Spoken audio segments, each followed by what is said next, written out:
fifth and final round of the Blancpain GT Sprint Cup is held at the Nurburgring, and we're hoping for beautiful blue skies at this most stunning of circuits in the Eiffel Forest. The last weekend of August had round 4, and it was super tight down to the first corner at the Nurburgring. A packed field of cars somehow getting around. It was Audi in pole with Marcel Fassler at the wheel leading the way. There was contact further back. That's Jules Pogak taking the number 88. Mercedes off into a spin, and to try as hard as they could, the number 63 Lamborghini crew, even at this restart, could not get past Fassler holding sway at the front of the field. The turn 5 curbing, enticing for some, most staying on board. Will the teams stick to their plans when it comes around to the pit stops? Vincent Voss certainly hopes so. Very, very tight in the pits, and 2 of the Audis came in at the same time. Less haste, more speed. 63 Lamborghini coming in as well. That was challenging for the lead, but it was Fassler's car that was being waited for. That was the one in from the lead. It was the blue-nosed sister car that really did well in the pits. Staying shot horse, taking over from Jake Dennis, and really gaining positions out onto the circuit. There were problems for the chasing HTP Motorsport Boot Pereira championship challenging car in the pits, and then problems for Shot Horse, giving a little rub up the back from 63, but it was now Audi 1, 2 and 3, and one of last year's challengers, that's the Mies Idekart, going for a spin down at turn 1, and then for Stephen Earl, caught up as the front runners came through and pitched off to a spin, but it was all eyes on the screens. The race came towards the end, and still it was Vantor leading the way. Dries Vantor following in the footsteps of his brother to become a winner. A 1-2 for Audi, and look, young Dries' delight there, a teenager up on the top step of the podium. The battle for championship honours is super tight. Those 2 wins at the Nurburgring for Marcel Fassler and Dries Vantor really pitched them into the thick of the battle. Now 3rd place overall, just 4 points away from the overall lead. So it's all to play for at the Nurburgring, and you can be sure that veteran Fassler wants it. You know, a title is always something great. It means also that you have been the best over the whole season. And I think this, especially this championship, because there are so many contenders who could win the title, I think it would be something special to win this one. And yeah, but it's tough. Lying 6th coming to the Nurburgring, Vincent Abril has no wins yet to his name in the Bentley that he shares with Stephen Kane, but really has a chance at the Sprint Cup. His aim is the overall title. Obviously the Sprint Championship is one that I really enjoy. It's got everything. You have to be fast over 1 lap, you have to be good in the race, you have to be fast in the pits, so everything is a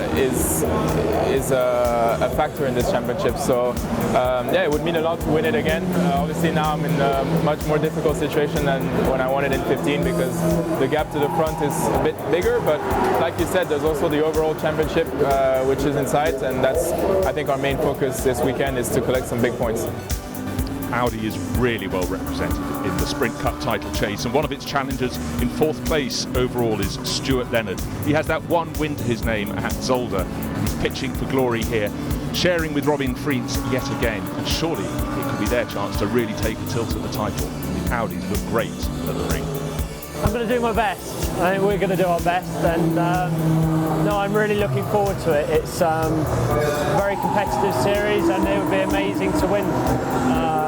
We're doing everything we can to be at the right spot at the right time. Last year the Audi was new to me. I'd never driven a mid-engine car before, so it took me a little while to get on top of, but this year I'm much more comfortable, and with Robin I think we've made a good team. One of the new faces in 2017 has been Piti Bhirombhakdi from Thailand, the best looking cars in the field, the Kessel Racing TP12 Ferrari that he shares with Carlo Van Dam. We didn't know what to expect from Piti, but from race to race he's been getting stronger and stronger. This is the first year I came here, and at the beginning we didn't expect much. After a few races we're doing fine, and we finished in the 2nd mostly. This is the big moment for me. Just concentrate on every lap and every section, try to do our best, and hopefully we get a chance to win the championship.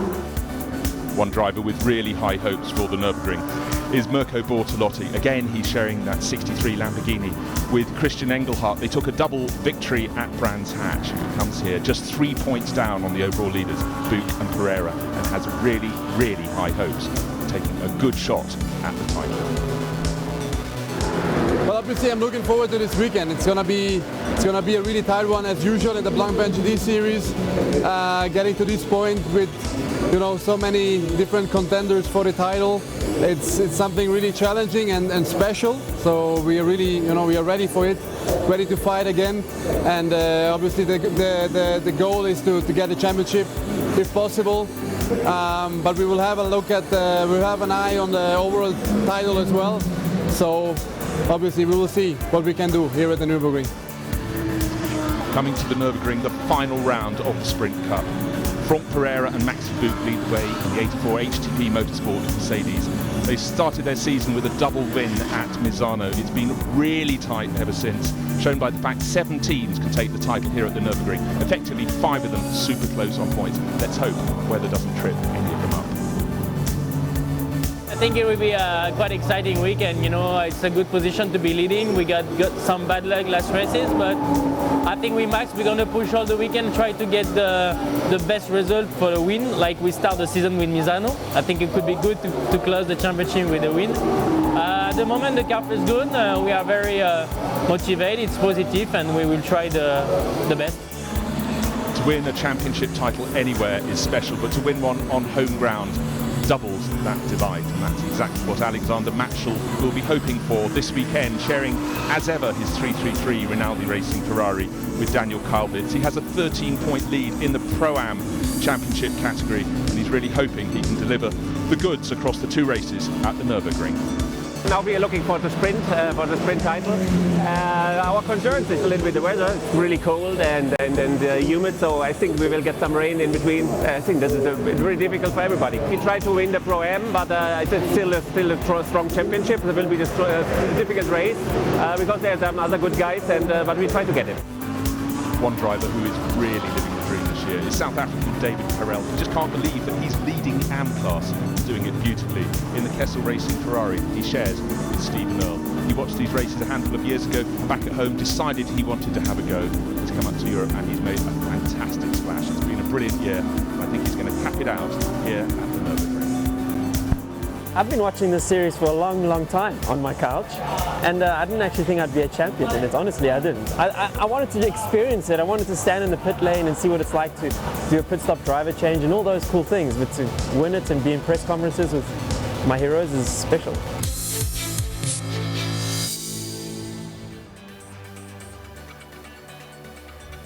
Well, how close would you like the championship to be? This is the final round of the 2017 Blancpain GT Series Sprint Cup. John Watson, me, Bruce Jones in the commentary booth.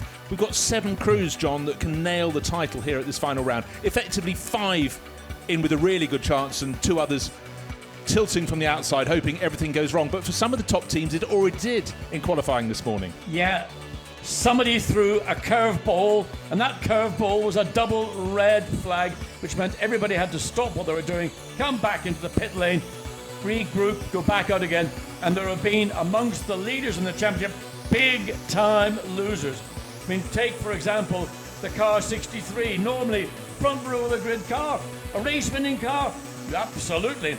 They're starting back on the 9th row of the grid because Mirko Bortolotti in Q3 was one of the driver car combinations caught out by a red flag.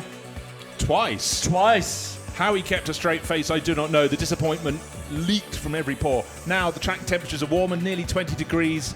Sky's actually just brightened up a bit. The clouds came in. It was a beautiful blue sky morning, but the main thing is the track temperatures are up and everything has dried out. It was damp almost all the way around the circuit this morning, or worse actually, part damp, part dry, depending where the sun had hit. Well, the sun's not quite there, but there are the championship points. Well, that top screen, you can see in 6th place overall, Vincent Abril and Stephen Kane, they really are an outside chance, but with the extra point for pole position, Dries Van Tor and Marcel Fassler, they'll take the point, but most importantly for them, they're now equal second in the championship, but they're on pole position. The best of their rivals is starting down in 7th place overall. And for Maxi Buch and the championship leaders, Maxi Buch and Franck Pereira, they're down in 8th. So this is a real good chance. There are only points for the top 6 places. 8, 6, 4, 3, 2, 1 it goes. So if they can grab those 8 points for victory, Marcel Fassler and Dries Van Tor are suddenly going to be in the lead of the championship. And another partnership that's in trouble as we go and have a look at this 5.137 kilometre Nurburgring Grand Prix circuit. And it meanders its way around what was part of the original North Schleifer. There we see the circuit, and the high point is at the finish line. It then descends almost in steps all the way down to the lowest point of the circuit, down at turn 8. 17 turns, and the final turn is the one that leads you back onto pit straight. An important corner in itself, because the pit straight is the second fastest part of this racetrack, and also it leads into one of the principal overtaking parts of the racetrack. Turn 1, very wide, lots of options, easily defended.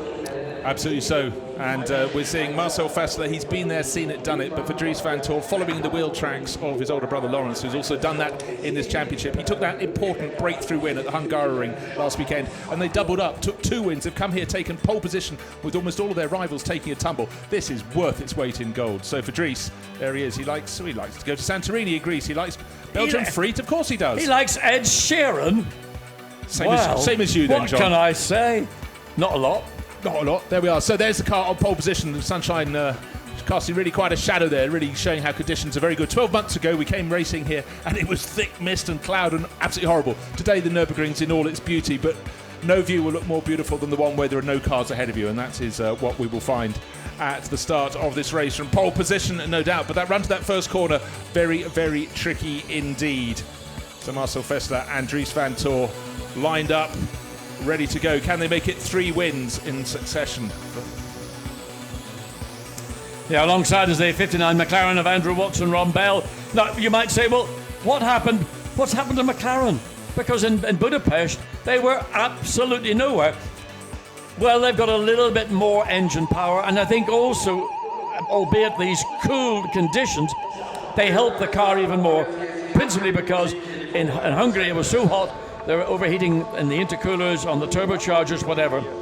If we look at the third place, number 19 Lamborghini. To find a Lamborghini at the front end, a bright green one, we'd expect it to be 63. We've mentioned the fact that Mirko Bortolotti got caught out. So instead it's Andrea Caldarelli who's brought into a third car here. 86, again, we've seen them occasionally near the front end, but for Dominic Baumann this would be a good chance to really put one out there. This is the number 2 driver on each list, starts race 1, and that gets flipped over for the qualifying race. But for Dominic Baumann, he knows this circuit very, very well indeed. So there he is on the outside of row 2, so plenty of variety at the front of the grid. Audi, McLaren, Lamborghini, Mercedes. In fact, we've got 5 different makes of car in the top 5 positions. Now, where is the bronze Mercedes? It's in 8th place. We can just see it there. There it is. That is the championship leader. But if he stays in this position, he'll pick up only 1 point, but Van Tor will pick up 8 if he goes off into the lead and stays there to the end. But for Maxi Buch, he's done it, but he's got to use all his nous and his knowledge of the Nürburgring to make passing manoeuvres. Yeah, I mean, and overtaking, never easy, as we all know, in GT3, Blancpain Sprint and Endurance Racing. His best opportunity is going to come on the opening lap, maybe on the second lap. Thereafter, once things begin to stabilise, difficult to make progress. And only top 6 winners or top 6 finishers score points in the qualifying race. Really, for me, the key to the qualifying race is about where you finish for your grid position for the feature race tomorrow. And that really is where the big points holes will come and where this championship will ultimately be decided. The sprint championship, not the overall championship, the sprint championship. So place by place, that's what's got to be gained by Maxi Buch, but the car he's got to pass is Robin Freets, and he's no easy to pass back. Where is the number 63 Lamborghini?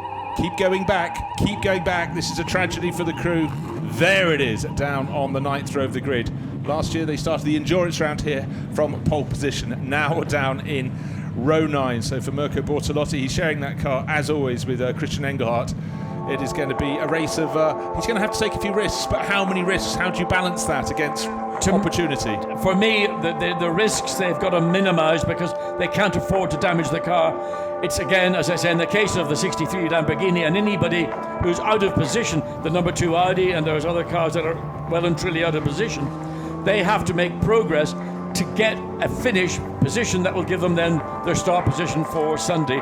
And it is then when they will really have to then get their heads around, how do I make progress? What can we do with the mandatory pit stop, that one pit stop coming at 25 to 35 minutes into the race? Do we do it early? Can we make use of it? Can we find a way to leapfrog our oppositions? But I can assure you right now that all the top teams, their pit stops are like a choreographed ballet.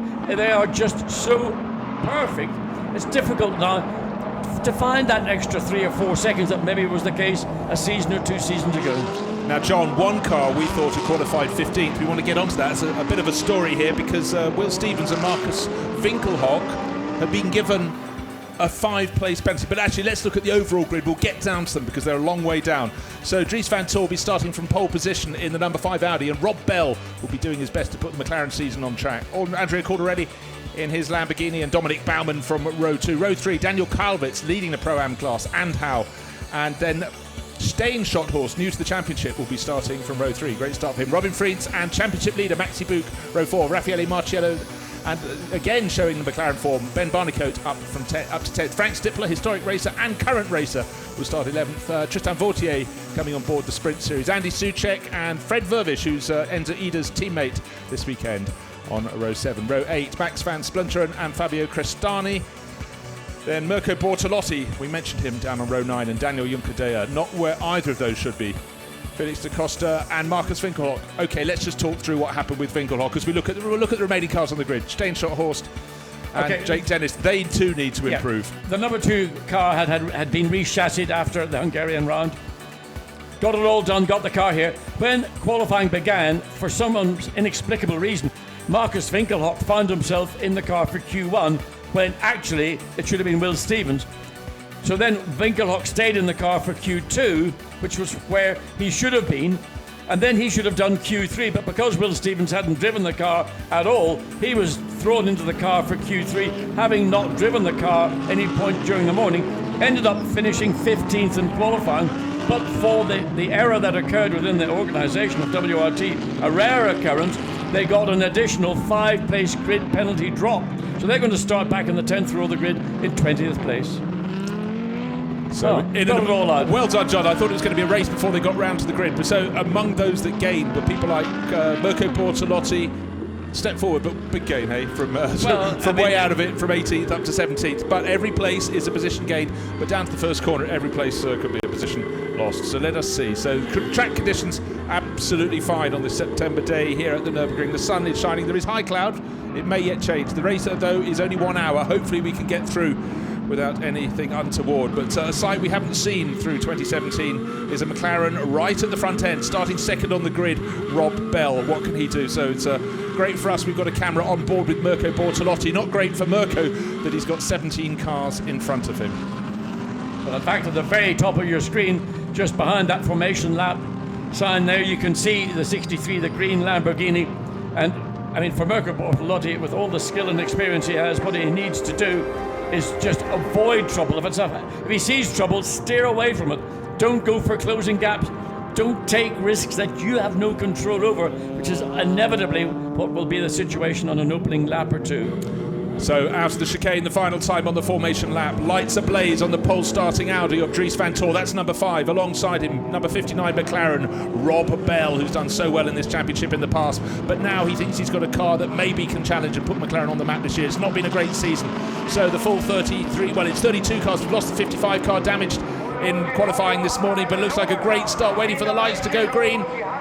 Absolutely thundering already out down to the first corner. Rob Bell losing position, but for Dries van Tor, he's got it under control. Daniel Kalvitz, he doesn't mind at all, up into second place. A little tap up his bottom, I think, there from Andrea Caldarelli. A lot of people going wide, but no contact, I think. But for Rob Bell, he lost several positions. Yeah, Rob got tapped coming into turn 1. There's always coming into turn 1. Everybody tends to dive down to the inside to try and take the outside. Oh, and round goes the 63 car Mirko Bortolotti. The very thing which I said he needs to avoid has occurred. He looks like he's going to be stone last.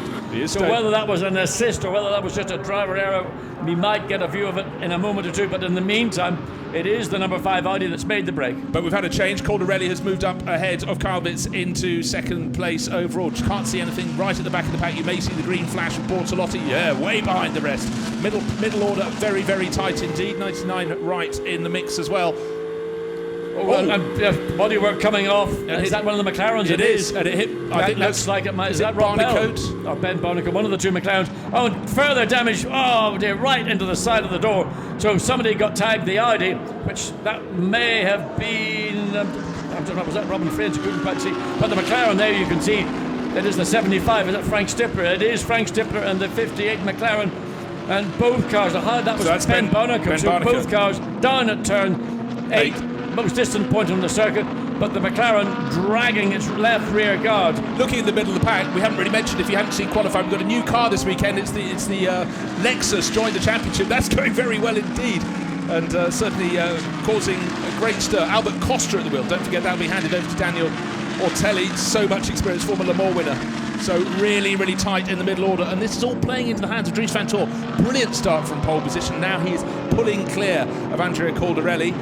Well, no, again, you can see, look at the damage to the 58 McLaren. Frank Stippler in the 75 Audi, so both cars... Yellow flags obviously down there. And who caused that? Probably not either of the two cars, but they two got together because there's so little space on the exit of turn 8, and it was inevitable. Down into turn 1. It is going to be, I would assume, a full course yellow, certainly a yellow flag in sector 2, and those two cars will need assistance to pull them to safety down at a slightly more vulnerable part of the racetrack, the hairpin bend down at turn 8. Yeah, and it's a yellow in sector 2. Sector 2 starts just before turn 8. It's the entry to the hairpin, so drivers can absolutely race until they get to this point. And hopefully for Maxi Buch, he won't get something flying back towards him as he did at the start of the race when he was about this point on the circuit, on the run down towards the hairpin. You can see the bodywork hanging loose, so that's the one in front of him, which is Rob Bell's car. So Bell got obviously a tap on the opening lap. He lost a few positions in the run through the first chicane, the first hairpin, the first section of the circuit. It was into turn 1 that he got tagged, and that's why he went out left.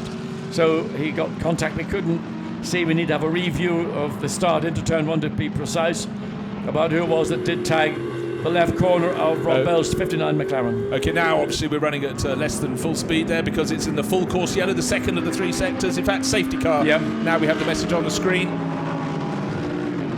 So everyone has to calm down all over again. It was a very good, tidy start, but a particularly good start from Daniel Kalvitz, up from 5th place overall on the grid, and he doesn't care that he's in the Pro-Am class. He wants to show that he's the pro and he can take it to the pros. Yeah, he's done it time and again. Ferrari was coming down the inside into turn 1. It got to the point where people that were trying to come across had a Ferrari on the inside, so everybody had to sort of give a bit more space, and Rob Bell, who was on the outside of turn 1 coming into it, got tagged on that left rear corner. Still driving around, you can see the bodywork still flapping away. Yeah, I was just wondering, looking to the screen, see if there's a warning flag, a black and white warning flag, but maybe they think it's secure. It's secure. Okay, it's ripped away at the rear. Obviously, he was given a clatter down into turn 1 on that opening. Smoke coming from the back of the 63 Lamborghini. So, well, that would go with him being hit up the tail end on the opening lap at turn 1, possibly turn 2. Turn 2, he went for the spin, but he might have been given a clatter into turn 1 as well. Could be. So, Dries Van Tor leading around from Andrea Caldarelli, Pro-Am class leader Daniel Kalvitz in the green Ferrari in 3rd place, Raffaele Marciello up into 4th, and then the tattered McLaren of Rob Bell in 5th place. Full course yellow to start with, and now the safety car leading around. The incident between 75 Frank Stippler and 58 down at the hairpin on the opening lap, which was Ben Barnicoat in the McLaren, under investigation. What's happening to the 63 Lamborghini is pulling off, I think. It might be looking, I'm not sure whether he's going to try and put into the pit lane exit, or is he just staying way, way wide for reasons which are difficult to understand, because there's nothing to be gained out in that part of the racetrack. Was he trying to give them a better view? You can't see the damage from here. They certainly looked, as the car came out of turn 12 at the top of the circuit, to me to be a plume of what I thought might be either hydraulic fluid burning on an exhaust, or possibly oil of some description burning on the exhaust. Doesn't appear to be the case at the moment. If we get a close-up view at the back, the damage to Rob Bell's McLaren and disappointment for the Northeast countryman. He will be starting, well, he was starting on the front row of the grid to find himself all the way back now into 5th place as we see Ben Barnicoat. Let's watch again now. Well, it's a fantastic start from Dries Van Tor. Rob Bell stuck down the middle of the circuit. Daniel Kalvitz getting very close to Andrea Caldarelli on the pit wall side. At this point, Rob Bell's fine. Now, who hits him up the tail end? It looks as nobody here. There's nobody at this point. So, there it is. It's the 17th. Well, that was Robin Freed. It's very unfortunate because he was given a blast by one of the HTP Motorsport Mercedes. So that was very difficult indeed. That was Dominic Baumann. The lightest of contact, but enough just to peel away. And there again, we see the 63 getting spun around. A part of the bodywork on the right-hand side also was damaged, so maybe contact on the right front of the 63. There we again, you can just see, we'll get a repeat of it again to see, well, a number of cars in fact That was Carlo Van Dam, very wide indeed, and then Bortolotti. It's not been a great weekend for him. Let's see if this could be one of the stories, him coming back. Then the move from Caldarelli to take second place into turn 3 from Daniel Kvyat. In behind, a bit of a body blow there between the 88 Mercedes and the number 8 Bentley with Andy Soucek at the wheel. And Frank Stippler, big sideways moment. Well, he was forced wide. Yeah. 3 cars trying to get round turn 4 doesn't work. So Mirko Bortolotti, we're on board with them coming around. This is the start. Let's have a look and see. Messy-ish looking start. It's a wall of cars in front of him. Is. Where do you pick your angle? They're 4 abreast, 3 abreast. Now you start to get serious. Do you want to go up the inside into turn 1? Well, he's doing Not always. He's being cautious. Absolutely. But he's been overtaken all around one. So turns in, got a BMW on the outside. Now out of turn 1, that seems fine. Makes his way up into turn 2. And he gets something tagging him on the right rear corner, and around he goes. We can't see well, it lost from that view on the board camera. Might have been the 39 Ferrari. Not sure about that. Not sure at all. And again, more replays down into the bottom corner. And, well, actually, the 2 cars that went to the outside of the circuit and ended up Stippler and Barnicot, I think they might have been given a very big helping hand there. They were. So Rob Bell has come in, so not necessarily their fault. Safety car in this lap, though. Safety car in this lap. Something caused the incident for Stippler, which then Ben Barnicot had no option. He just dropped the door on the Audi. So there was something we didn't pick up just to be viewing further up the track. Yeah, I need to see. One of the BMWs was involved there. They went down the inside into the hairpin, and unfortunately, being on the outside, Barnicot and Stippler clattered off the circuit. They were the ones that were right in the mix. Couldn't tell you which of the BMWs, but they are running nose to tail with Antonio Felix da Costa in 15th place and Jesse Krohn in 60th. There they are. You can see them coming down the hill towards the hairpin. Next 2 cars just going into the second section of the circuit. Now it's all cleared up down there. The light's still on the roof of the safety car, flashing away, but they will be off before the end of this lap. The safety car will be coming in. One of the big movers in this opening lap was actually the 90 Mercedes of Marciello. It went from 9th on the grid up to 4th. So some people did make up a lot of time, a lot of positions on the opening lap. We didn't watch that, I didn't see it because of the slight confusion on the entry into turn 1. So the Mercedes, the ACA ASP driver, did a good job on the opening lap, read it well, and made those places up without contact. There you can see him 4th car in line ahead of the 84, the championship. The Mercedes that really has to score heavily where possible here this afternoon, but more the point tomorrow afternoon. Exactly. What he has to do now is just try and remove a few more cars, get past a few more cars to get closer, every place closer to the driver who's leading. Out. Dries Vanthoor, the lights out, the safety car is off, and now Vanthoor is controlling the restart. Who's going to be serious down into turn 1? Caldarelli looks so he's close enough almost to make a move. No, Vanthoor's got clear air between himself and Caldarelli. Tucked in behind is Daniel Kvyat in 3rd place. Raffaele Marciello, is he close enough to the Ferrari to make a move? No, he isn't. Dominic Baumann starting to take a look, but he doesn't want to pass the car in front. It's his teammate, that's Maxi Buch. In some ways he's protecting him, and Baumann is being pushed by Schotthorst. Schotthorst goes around the outside. Baumann very nearly taps the tail of his teammate, and placed gained there by Stein Schotthorst. So McLaren at least something to smile about as the 43 gains a place. Yeah, good pass, but now the Mercedes coming back because there was a slight compromise in the overtaking. Baumann gets the undercut, and now you can see the 17 Audi of Robin Freins. He's trying to get a bit of the action, but goes the long way around the outside. Not an easy pass, and it's the 88 of Daniel Juncadella, that second of the ACA ASP Mercedes, trying but having to defend. One car that's gained enormity, John, is just behind them. The green-nosed Audi just diving down the inside. That is Marcus Winkelhock. They started 20th. They're up to 10th, so they've had a great gain through all that sort out. But often if you get tussles down the midfield, some people gain a lot of places. Freins protecting his position. They're running in 8th place behind Stein Schotthorst. As we saw, Schotthorst gained the place and dropped back down all over again, back to 7th place. But no concern for the leader because Marciello getting it all over the curbs, pumping and bumping, and look at the cloud of dust. He kicked up. He went actually through wheels off the track, coming up through turn 12. Good news for Maxi Buch. You need any present you can get. I'm afraid by pressing so hard there in his desperation to catch up with Daniel Kvyat, it went wrong for Marciello. So the places he's gained, he's lost one of them. But for Maxi Buch, he now must be saying, Danke schön. Well, line front, and he has the place back. Raffaele Marcello just got it wrong, coming up through, they call it the Schumacher S's, and ran wide and then went out too far to the left, off the track, kicked up all that dust, and that was the opportunity that Maximilian Buch looked for and didn't have to be asked twice to accept, and he's now got that position. He is now up into 4th place. He's got his eyes on the back of the green Ferrari, as we again see a little bit of action. The 66 defending from the 43 McLaren, and the McLaren, yes, he's got it done. Good pass, aggressive but clean racing from the 86. Now we saw this here 1 lap ago, and Baumann was able to get that position back from the McLaren, but not the case this time. McLaren have got it locked up, and they will be looking forward and not having to worry too much about Baumann and the 86 Mercedes. Well, that's quick learning. It won't be an attack down into turn 4, but great momentum carried by Stein Schotthorst onto the start finish straight. Clearly a really good exit for the 17th and final corner. Battle from 1st to 2nd from Dries van Toor to Andrea Cordarelli. 0.9 of a second on the line. Behind its place changes left, right and centre. But really the story of the last lap was a mistake from Raffaele Marcello. And Maxi Buch moving up into 4th place. His next target now is the Rinaldi Racing Ferrari, the 333 of Daniel Karlwitz. It's certainly within the remit of Maxi Buch to gain another place, but Karlwitz, he's a very, very proud individual, racing at home in Germany. Of course, Maxi Buch is German as well, but it puts the onus on both of them to really deliver. But no one's delivering more than the driver who took pole position this morning. Very difficult conditions in qualifying, but Dries van Toor, he's got the momentum. 2 wins shared with Marcel Fassler at the Hungaroring. He's not putting a wheel out of line, and he just set the fastest first sector of anyone. Yeah, Fabulous. I mean, you can see with the clear air, he's got no disturbance. He can focus on what he wants to do. And it's almost a mirror of what we saw in Budapest. Just bit by bit, 2/10 here, 3/10 every lap, just easing forward.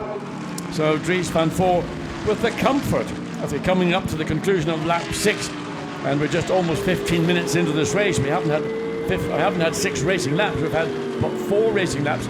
2, of course, were behind the safety car to clear the traffic down at turn 8. Driver we just saw in the garage smiling away was Alexander Matchel. Of course, he's sharing the Ferrari that is in 3rd place at the moment in his teammate Daniel Karlwitz, and it's pulling ever further clear. Dominic Baumann now is being really chased by Robin Freitz. Like last time, he's got to defend, but last time it was the McLaren that came past him. So the Audi's now on the charge. We've got Frederick Vervisch gaining a position, the black nose Audi, tucking down into turn 1. He's just gone past the better placed of the 2 Bentleys. There's nose to tail stuff through the stadium section. 87, that is just down the order a bit. That's Tristan Vautier. He's 2nd in the Pro-Am class, but he's down in 13th place overall. And you really feel the Audis have got the speed at this point. They can catch up with the Mercedes, and it's where they choose to make the passing manoeuvres. Yeah, I mean, the balance of performance, which is the mechanism, we get equality of lap time between all the different brands.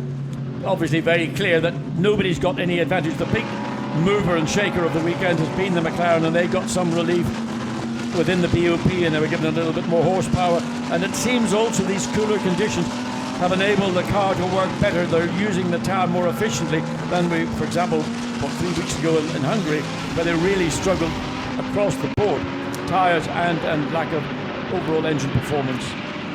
GT racing really absolutely at its very best. Those wonderful rear shots, the cars riding out over the curbs and generally not beyond as it went around the circuit. Just great to see these cars and so many manufacturers. And don't forget, this weekend we've got Lexus coming out to play for the first time in the Blancpain Series. And where are they in the race? They're down 23rd position, another place lost. Stephen Kane just got ahead of Albert Costa last time round. Great to have them in the mix. But it's Audi from Lamborghini, from Ferrari and Mercedes, and John, what exciting. Well, there's just the orange one, Team Lazarus Lamborghini, sliding all over the curb, coming out of, and that was Crestani in 17th position, coming out of turn 12. Looked like the back end might not be as well mannered as it ended up being, so got it back in control, but just indicative of just the margins of grip over no grip is not that big.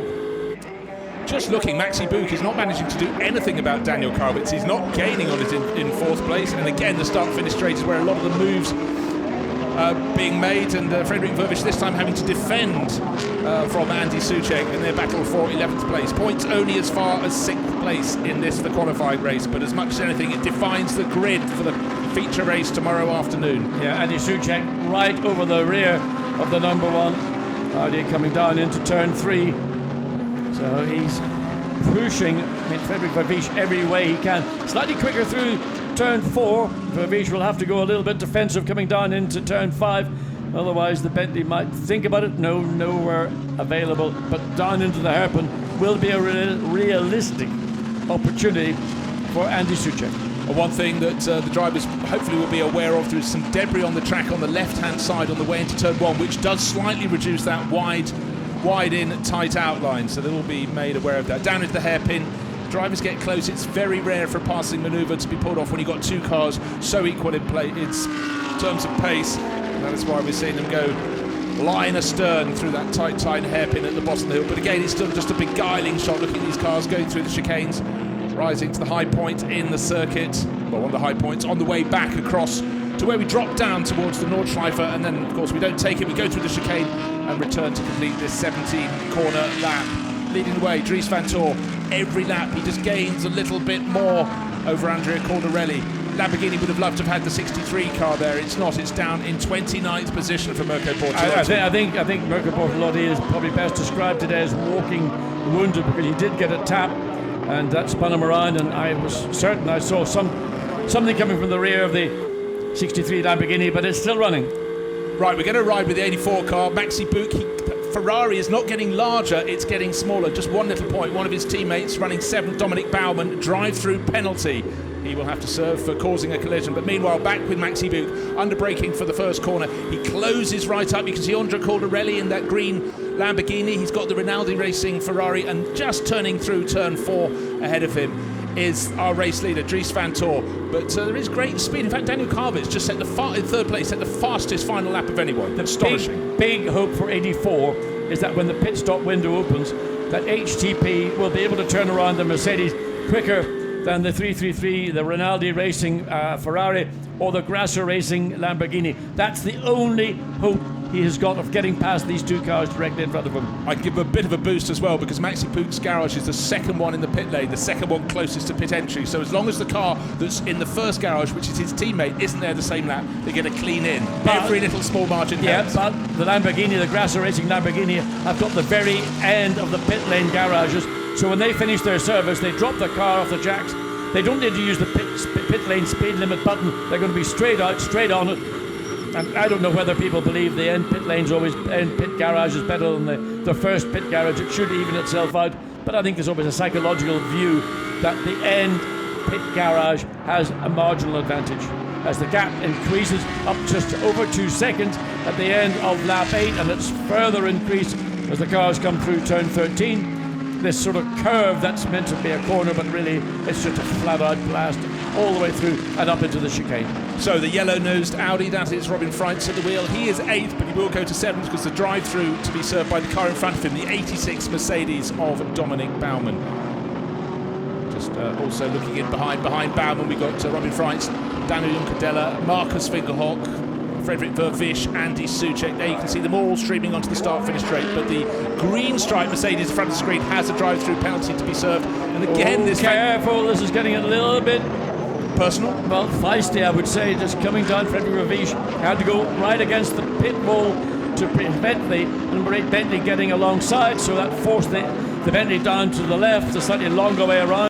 Vervish was also marginally compromised in that he was on a very tight entry into turn 1, so his exit speed wouldn't have been quite as quick as he would like it to have been, but pretty much even Stevens.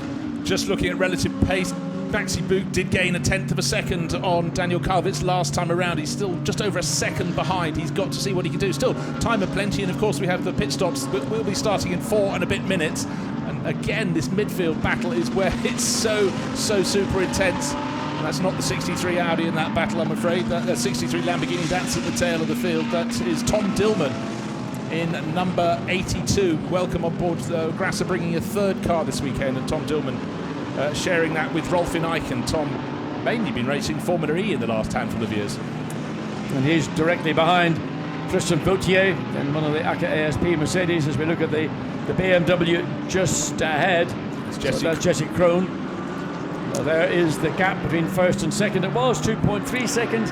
It's increased by a couple of tenths or so. Yeah, but what we're seeing, John, now is Maxi Buch has got his tail up. He's coming at some point soon. He'll be coming in for a pit stop. They'll leave him out, I think, as long as they can, but he's definitely closing up on Kvyat. So the drive-through penalty for car 86 being confirmed.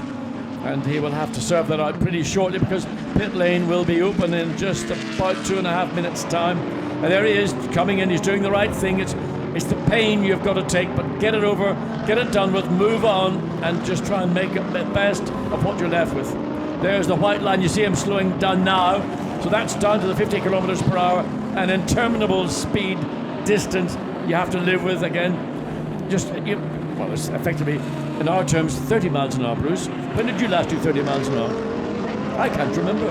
Last time I went for a run, John.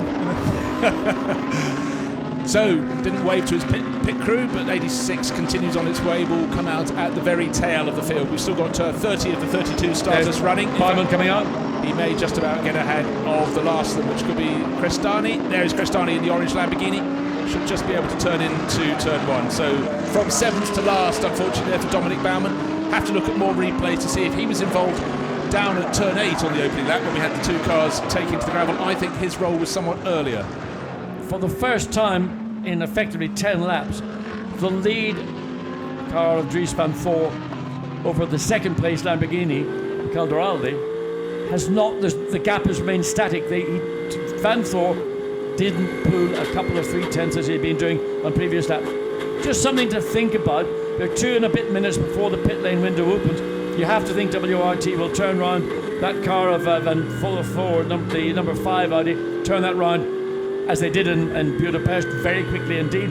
Whether Grasser Racing can do the same thing with a 19, problem for McLaren. Oh dear, that's probably Staying Shot Horse. Is it that's 42, not 43. So that's Martin Kodrick. Suddenly something has gone awry. Just want to correct myself. Of course, the incident that caused Baumann to have the drive-through penalty was he hit the back at the start of Robin Frietz, who hit the back of Rob Bell down into turn 1 on the opening lap. So Frank Pereira getting himself ready, because that might indicate we're going to see the 84 Mercedes do something slightly maybe earlier than later. And the reason that they might do it is because they can put a new set of tyres onto the 84 Mercedes, let Frank Pereira get out, and hopefully get some clear laps, as others in the field will be deciding they'll be coming in somewhere in the next 5 or 10 minutes. So a strategy ploy from HTP. Again, defence from the number 1 Audi of Fred Vervies, trying to keep Andy Soucek at bay. He succeeded in doing it pretty much all through. Yeah, it's enticing every lap. Andy's trying a different angle, but certainly Fred Vervies has been very, very defensive indeed, and is doing it well. So gap between first and second, between Dries van Tor in the number 5 Audi and Andrea Caldarelli in the 19 Lamborghini. 2.6 seconds and another 0.3 of a second gain. They're all super, super important fractions. And for Marcel Fessler, it will just make his life a little bit easier, and for the pit crew, of course. So here we are again, looking at the 10th and 11th place battle. Andy Soucek doing what he can, but at the moment what he can is not enough, as he's trying to get into the top 10 ahead of Fred Vervies. Points only go down to 6th place, so the last point scorer at the moment is Staying Shot Horse, having a great run in the number 43 McLaren. And now, great shot with the trees in the background and no car in the background until we saw Andrea Caldarelli. And finally, on the 11th lap, Dries van Voor managed to do a quicker lap by about 0.3 of a second over the second place Lamborghini, and has got that gap from 2.3 up to 2.6 seconds. And now it looks like he's able to move forward, yet again looking into the WRT garages, waiting to see whether Van Voor will make an early stop or continue along. As we saw in Budapest, he stayed out. Pit window is now open. Who's going to be the first in? Is it going to be Maximilian Buch? No, it is not. I think it might be the ones running 7th, 8th, 9th down. Will Robin Frietz come in? No, he's staying out the yellow-nosed Audi. Stuart Leonard waiting. Bentley in, Andy Soucek. And the Winkelhock as well. From 9th place. So they're the first of the top 10 to pit. Oh, Winkelhock very nearly hit the wall on the Andy Soucek followed suit, and followed by one of the 2 BMWs. So these teams who've got multiple entries can mix and match. They can decide to stop early with some cars, go deeper or later with other cars. But we'll get an indication from WRT as Marcus Winkelhock makes his way down the pit lane, the Bentley behind the BMW peeling off slightly earlier in the pit lane. See who will win this battle in the pit lane. It gets pretty hectic, believe me, in this 10-minute window. And when you get teams that are running multiple cars and they're all coming in, maybe in some cases 2 cars at the same time, it is a war zone down there. It absolutely is. 32 cars started this race, so it's very, very busy down in the pit lane from effectively penultimate position. In comes Fabrizio. Oh, great stop. What a stop. The Lamborghini. Oh. Well, in fact, I saw the lollipop go back down in front of the windscreen. It hit the windscreen as Stevens pulled away as the 63 Lamborghini was coming in. Let's just put that in mind. But a great stop, likewise for the M Sport team with the Bentley. So now we've got Maxime Soulet behind the wheel of that. So really no loss or gain between the BMW, between the Audi and the Bentley. And there is the 27 Lamborghini with all the smuts up the side of the guard, probably a few scars as well. So the second place Lamborghini, it's not the second place, it was done in... No, Caldarelli was in front, that was right at the bottom end if it was 63 car, but you see, had he not been... It was 82 that came in. Yes, right you are. So, still leading the race. It was 2.6 seconds, went out to 2.8 seconds, and I think Dries Van Tor is just going to keep on going for as long as he can till just before the pit window. Gap between the fourth place Mercedes and the third place Ferrari. Remember, the Ferrari is the leading Pro-Am car, driven by Daniel Kilovich, so when he hands over that car to his teammate Alexander Matterschul, maybe the pace of the 333 Ferrari might not match that of Daniel Kilovich again. Another element that the teams in the pit lane. So the second Bentley is in. So number 7 makes its way into the pit lane. That's a car that made its way up to 18th place before he peeled off. Stephen Kane handing over to Vincent Abril. Yeah, Kane was right down at the tail of the field, and he was one of the few drivers overtaking on almost every lap. But I'd like a replay of number 2 leaving its pit stop. We may get to see that in some while, because I'm fairly sure I saw the mechanic in front bring the lollipop down, saying you can't move because Bortolotti was coming into a neighbouring garage. So we will see. Was it Bortolotti? It was Bortolotti. Yeah, no, Dillman stayed out. Okay. I'm sure I saw 63, but in the heat of the moment with so much happening, hard to call. So this is the pit leader. That was the first one into the pits, the first one out. They came in from 10th place. Marcus Winkelhock. Will Stevens has taken over. Don't forget they started down in 20th position. Is this a smooth pit stop for Bentley? I think it probably is. There is number 2 leading per se, because he's made his pit stop, but leading it on the track and leading it every way possible is Dries Van Tor in the number 5 Audi. Not maybe as persuasive a pit stop for the number 7 Bentley, we only just saw the tail end of it. Nonetheless, it gets back into the field, so Vincent Abril behind the wheel, followed by one of the McLarens, waiting to see which number that is as it makes its way down over the pit lane exit line, and then it can get on full throttle. Can he squeeze in just ahead? Well, he can, because the Audi stays way to the left. And that's the 63 Lamborghini. So back to what's going on at the front. There is the lead car, Marcel Fassler behind the wheel. Still Dries Van Tor behind the wheel. No, still Dries, and he's not coming in, and he's gaining another 10th, 10th and a bit every lap.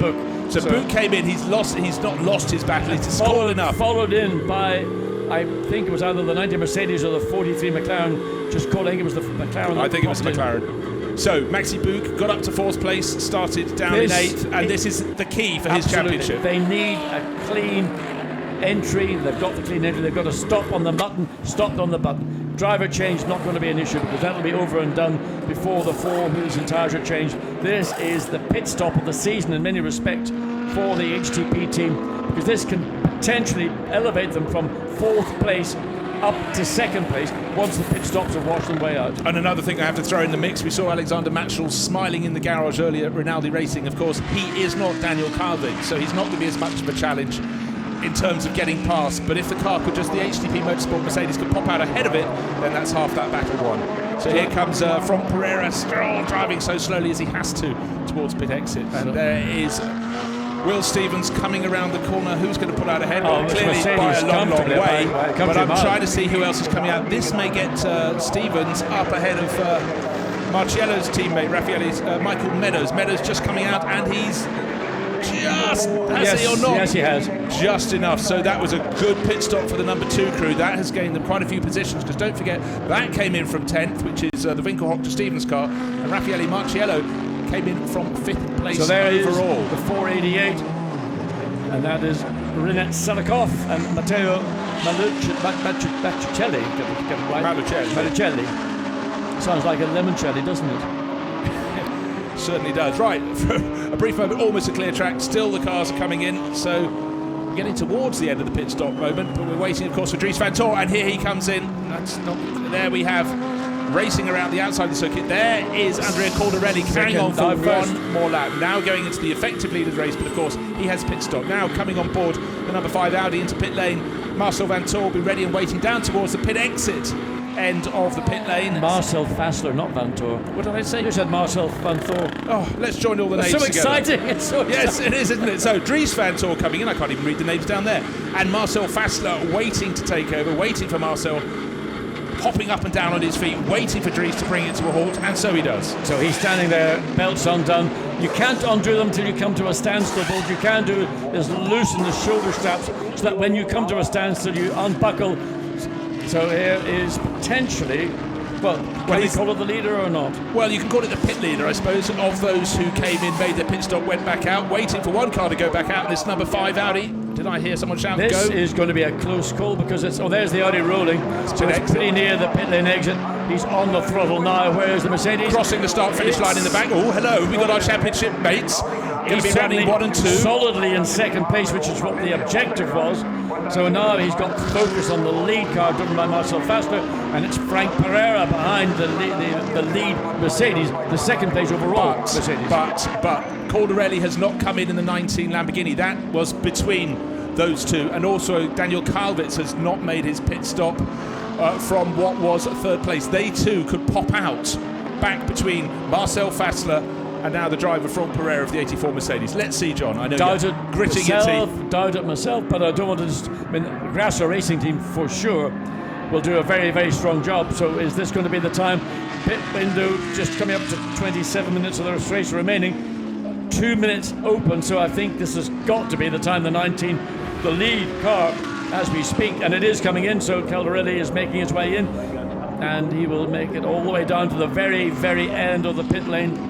If it's a clean handover to Ezekiel Perez compact, which will put him in a position in a race that he's just not accustomed to, but Ezekiel has a lot of pressure on Ezekiel. But Perez compact. But he's been gaining good form, and the Ferrari's come in as well. You said everybody those on the has to come circuit in. absolutely had to. So Alexander Matschel will be getting ready to greet the 333 Ferrari. Great job there from Daniel Kalvitz in from third place. Good job from Andrea Caldarelli to take second place at the start of the race and make it stick. So their chance for glory, the mechanics, or more to the point, their chance to muck things up in many ways. Ferrari pulled in first, so Kalvitz will be out of the car. Lamborghini, the very end, pit garages. There's Fred Vervish coming in, so Enzo Ida will take over the number 1 Audi. That's the one with the black nose. So again, busy on the circuit, busier in the pit lane. And here comes Marcel Fassler around to complete what will be the car's 17th lap. But importantly, what's his gap? Let's look at the gap back to Maxi Bouk. So there are the Lamborghini pulls out 2.7 seconds. Yes, so nothing lost between the Ferrari and the Lamborghini. What's more important is at what position will they rejoin? And they've certainly gone from second and third to third and fourth. Oh, what a traffic jam down leaving the pit lane. 4 cars. It seems the yellow-nosed Audi has lost ground. That was Stuart Leonard taking over from Robin Freins. Obviously got caught up in all the traffic in the pit lanes. All that hard work from Freins is going to have to be done all over again by Stuart Leonard. But 19... And it's under challenge to Marcel Fassler. Well, he's leading the race. A better pit stop there for Ezekiel Perez compact. I thought he was going to come out in second place. He's popped out ahead of our race leader. That is a shock. That is a shock. You sucked through your teeth when I said he might come in. You thought there'd be no way I thought that Grasso Racing would be able to turn around and get their car out ahead of the lead car. But that's what's happened. Ezekiel compact Perez. Perez compact, not compact. So leading the race, but under extreme pressure in the second part of this race from the car that has led from the lights going out, but now driven by Marcel Fassler, and Fassler needs to get this pass done quickly. The longer he gets trapped behind the Lamborghini, the less opportunity he's going to find. And the more that Frank Pereira can get onto his tail. I want to see where the Ferrari came out. Did Alexander Matschel get put into this battle? And no disrespect meant to Alexander, he is the AM in a Pro-Am pairing. He's going to have to fight. Ezekiel Perez compact is a pro in a pro pairing, but Andrea Caldarelli is the hot gun in that car. Great work by the Grasso Racing Lamborghini crew. They've got him out ahead of Marcel Fassler. 24 and a bit minutes. No more visits to the pits, thank you from anyone. So Pereira is in third place, looking to see if the Ferrari came out in fourth. Perez. And look at the Mercedes, Pereira. how close that is to the second place Audi. It is. It was just remember, it was 2.7 seconds between the number 5 Audi and the 84 Mercedes last time around. I sense that may have come down, but also I sense that, of course, the Lamborghini may be slightly delaying Marcel Fassler. Gap, oh yes, it's 1.3 seconds now, the gap between second and third. So certainly Franck Pereira is benefiting from this. Should there be a slip up, he's going to be close enough to profit.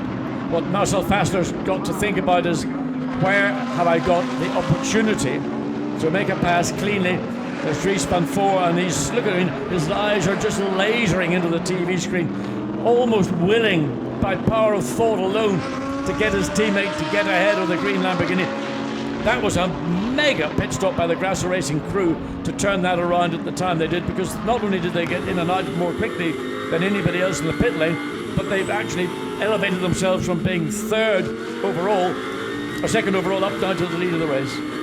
Well, Ezekiel Perez Compact, they're going to feel like 23 very, very long minutes if he's going to hang on at the front of this race. Now look, the bronze Mercedes closing in. It's a dream for them. They started the race in 8th place. They worked their way forward up to 4th, a little bit of overtaking, but now this is the golden opportunity. Oh, Fessler kicking up the dirt as he came out of the hairpin, now rising up the hill. And you can see Fessler being delayed. You can see Franck Pereira doing what will put a smile on Maxi Book's face. We're not got a two-way battle for the lead. It's a three-way battle. So Perez closing almost by the corner. The gap is reducing, and that's going to put pressure on Marcel Fassler, because he's going to have to now be thinking defensively to stop the Mercedes, but at the same time he's got to think positively and where can I get a maneuver, where can I make a pass on this Lamborghini, which has stretched a little bit as they exited out of turn 12, down through 13, up the hill into the chicane, on the brakes, and nothing gained by these two cars ahead of the Mercedes, but the Mercedes is the car on the move. Absolutely is, and you really feel, as you said, John, Fessler has got to make a move on this run. Coming out of the final corner, he's got to get the toe, he's got to make the move, because if he doesn't do it this lap, Pereira is going to be onto his tail. If he's not on his tail now, what's the gap between them? 0.3 of a second between first and second, 0.3 of a second between second and third. How tight do you like your championship battles? This is the way to go racing. Well, and just to point out, the Ferrari is in 4th place with Alexander Matchel, just ahead of Will Stevens. And more importantly, they're not directly involved in this battle. Their battle is about the Pro-Am Championship. So if that's what they're focusing upon, to finish on the podium, if that was to be the case, would be a really outstanding effort. The likelihood of it happening will only arise if something happens between any one of these 3 cars that are now in effect battling for the podium, and principally for the top spot on the podium. I think this is going to keep our focus, this top 3 battle, for some while. I'd just like to highlight a driver who got up to 6th place. Great move, Maxime Soulet. In the pit stop, great takeover from Andy Soucek. They vaulted up over probably a handful of cars, but lapping fastest the first part of this lap is that Bentley driver. Keep an eye on that. He's tucked a fraction of a second down on Will Stevens. So Will Stevens in 5th place. 4th place is Alexander Batchel. But all eyes on 1st, 2nd and 3rd. And it's advantage Ezekiel Perez Compact in that 19 Lamborghini. I didn't think he'd seed straight away, but he's actually doing exactly the right thing now, and he's just eking it out. So a day that we really thought the Lamborghini would have a tilt at victory in the qualifying race. Maxi Boot can't watch this. He's walking away from the HTV Motorsport Garage. He knows if they finish as theirs, they will start the championship finale, the feature race tomorrow, 1 point down on the car that is in second. No, the car's in second place. Hold on, I'll do some more maths for you in a minute. What Maxi Book really wants is, I mean, obviously winning the race would be great, but they would like to have that Mercedes on the front row of the grid, and the Lamborghini is the car that is in reality out of position in relation to the number 5 Audi driven by Marcel Fassler and the 84 Mercedes driven by Franck Pereira. So Ezekiel Perez Compact doing an excellent job, as maybe not as he's a pro driver, but maybe not at the level of experience of Fassler or Pereira. Nevertheless, he's using his car and using the racetrack to his advantage. He's not making any wild moves to block. He's just putting his car where it needs to be to prevent Marcel Fassler from getting that little bit of momentum and run into turn 1 or anywhere else around the racetrack. So just correcting myself, if they finish as they are in terms of the championship battle, the number 5 Audi crew will be 1 point behind Buch and Pereira in the 84 Mercedes. But it is about track position for tomorrow, but every single element they can throw at this incredibly tight battle for the Blancpain GT Series Sprint Cup, they absolutely have to take. Drive-through penalties for cars 75, 333, 4th place, 87 and 89, speeding in the pit lane. Oh, that's really bad news for fourth place. That's Alexander Matschel. He'll be having to do that drive through the others further down the running order. But luckily for us, it doesn't affect the battle at the front of the field between the 19 Lamborghini in Ezekiel Perez Compacts and Marcel Fessler in the number 5 Audi, or 84 Franck Pereira. They're all clear. So the 333 has got to have a drive-through penalty, which will undoubtedly take away all that sugar-coated potential celebration, certainly in terms of overall position, but principally their nearest challenger in the Pro-Am categories all the way down in 19th place. That's the 87 Mercedes-Benz of Jean-Luc Bablouc, who would be doubtful they could make that drive-through penalty and come out ahead of the 87 Mercedes. Yeah, and I was just looking back down the order to see who else is faring well or not in the Pro-Am class, but really it's been all about that 333 Ferrari. But out on track, it's all about whether the number 5 Audi can get past. Can Marcel Fessler get ahead of Ezekiel Perez Compact? Nose to tail last time, nose to tail this time. 0.8 of a second covering the top 3. Last time I would reckon it's closer again, because certainly Franck Pereira in the 84 Mercedes tucked under the tail of Marcel Fessler's Audi. Now it's down to 0.5 of a second between the top 3. My eyes did not deceive me. Up the inside goes Fessler. Oh, up the inside he doesn't go. But he's got a chance now. He's got the chance because he forced Perez Compact to go slightly offline, but he's now going to look for the cutback. Can you hold a very, very tight line coming through turn 2? No, he's not able to, but the Lamborghini just was able to get the power down sufficiently, but almost touching all 3 cars, almost as one as they come through turn 3. And watch now Franck Pereira. He's going to get the run off turn 4, on the run down into turn 5, but it's a short straight. Everybody's thinking forward, everybody's looking backwards. Who's going where? Can't keep up with it. Meanwhile, Maxime Soulet now up to 4th place in the Bentley. He's got ahead of Will Stevens. That was tightening up, and they've obviously... And Felix Saraya's in behind. Johnny Kane now up to 7th place as Matschel went in to make his pit stop. The real change there was basically the Bentley getting ahead of the number 2 Audi. But who's going to get ahead in this battle?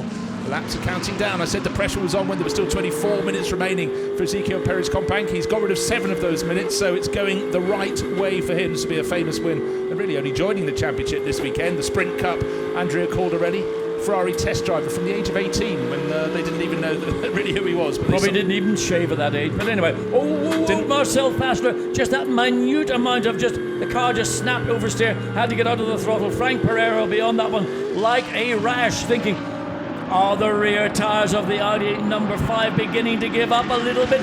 Can I make that work for myself? Can I put more pressure onto the Audi? Can I force them to use too much throttle too early in the corner? All the things you think about in a nanosecond. Of course, there is the Bentley number 8, so this is the car that hasn't been running so well in the Sprint Cup, but lapping faster than those ahead as they trip each other up. A second and a bit quicker than they were last time around. So Maxime Soulet, so strong in the endurance round, and now showing that the Bentley has form in a Sprint Cup race as well. He's almost halved the gap between 3rd and 4th. 2.5 seconds he took off the leading group. 1.5 seconds the previous lap, 2.5 there. No wonder that gap is coming down. Clearly this lot are tripping themselves up somewhat in their battle, but we're not complaining. We're loving every second of this. Brilliant GT racing. The difficulty is Ezekiel Perez Compact, I should say, he's fighting a battle, having to be defensive. He's running at a pace, which is the pace he can run at. Quicker out of turn 4, and watch Marcel Fessler. He's going to go one way, he's going to cut back and try and get down the inside. Franck Pereira had the same idea, but also no space for neither the Audi or the Mercedes. But this is real pressure now for the Argentinian driver, coming out of turn 6, down the hill through the curve of 7, into the braking zone of turn 8. Difficult to see a way to pass down the inside. Damage on the right rear corner, so there was contact in that turns 2, 3, 4 sector. Again, the Audi quicker, trying to go the long way round. 88, Tristan Fucci, Felix Sorrellis, well, he was running in the top 10 there. Now so there's contact in the right rear, you can see, of that Mercedes. Where that occurred, we don't know, but certainly he's on the grass. Just a bit of housekeeping. We thought that the 333's drive-through penalty in Pro-Am would give the advantage to Jean-Luc Beaubelique, but he had to do a drive-through penalty as well, also for speeding in the pit lane. So the 333 Ferrari, I believe for now, remains in the Pro-Am lead. But really, all eyes have to be on this amazing battle. The bodywork now starting to come loose, coming up to the yellow flag area towards the end of the lap, the 3rd of the 3 sectors. And that bodywork, yes, we thought there was a tap. They thought they couldn't get any closer, and clearly Marcel Fessler did clip the tail of Ezekiel Perez compact. But now he's really got to watch out on the exit of the chicane. And they must not go through that area any quicker than they would have done at any point in the race. So it's always a mute point as how much do I back off. For a racing driver, a tenth of a second is like a day. Look, Maxi Book, he's enjoying it, and he's sort of got a bit of advice. But look how close the Bentley is, though, John. Closing up by the corner. Closing up by the corner. Another 2.7 seconds gained. That just shows how much not only this lot are slowing themselves down in their battle, but also what a great run that the Bentley crew is having. So if we like three-way battle for the lead of the race, we far prefer a four-way battle. Here comes the Bentley. For Mirko Bortolotti, he's probably not thinking negative thoughts as Pereira makes a move up the inside into turn 4. It doesn't quite work. He has to tuck in behind Marcel Fessler, and all along this is allowing maybe the most unlikely of Lamborghini victories. If it was going to come from anyone, we thought it'd be the 63 crew, and at the moment 63 they have just still trying to pick them off on our screens. 18th place, but it's the Andrea Cordarelli started it. He's handed over to Ezekiel Perez compact, and they're still in front. 13.5 minutes until the checkered flag will come out. How long before Maxime Soulet in the number 8 Bentley, just currently 1.1 seconds behind third place Mercedes-Benz. Well, that was at the end of lap 22. And I suspect by the time we get to the end of lap 23, it's going to be under that 1 second. Yeah, it's going to be a four-way battle. And any one of these four, 13 minutes of the race remaining, any one of these four could be standing on the top spot of the podium. And where's your money, Bruce? Because I have no idea. I think I gave it all to the builder last week. So, 4 cars, almost nose to tail, 4 different manufacturers. Shows the balance of performance, just makes the racing absolutely brilliant. And still that bodywork flapping on the Lamborghini that's leading the race. Number 19, Ezekiel Perez compact, still holding off Marcel Fessler, who seems to be slightly renewed. We saw Franck Pereira get much closer to him, but now Frank's suddenly got, good grief, what's in my mirror is a great big white car with green flashes on the side. It's the Bentley, but not only is the Bentley there, it's coming. I even fancy a move down to the first corner, and it's almost as though Pereira's going, oh good grief, I have to make my move now. He's got really close to the tail of Marcel Fessler. Yeah, closer than he has been on previous laps on the run down to turn 1. He's going to have to hope that Fessler makes a move on Perez compact, which he isn't going to. Oh, it's not going to happen. But now, having a little look up the inside, just too far back, Franck Pereira. But where's the Bentley? We're not going to see any tapping from the tail. Again, we see Perez compact running wide out of turn 2, but he's been doing that lap after lap, but Fessler not quite close enough to go up the inside. No, it's a difficult part of the track unless a driver makes an error for you to get yourself into position, because if you get up the inside, then you're very tight to turn 3. That compromises your exit out of turn 4, and then it's a compromise for the next couple of corners.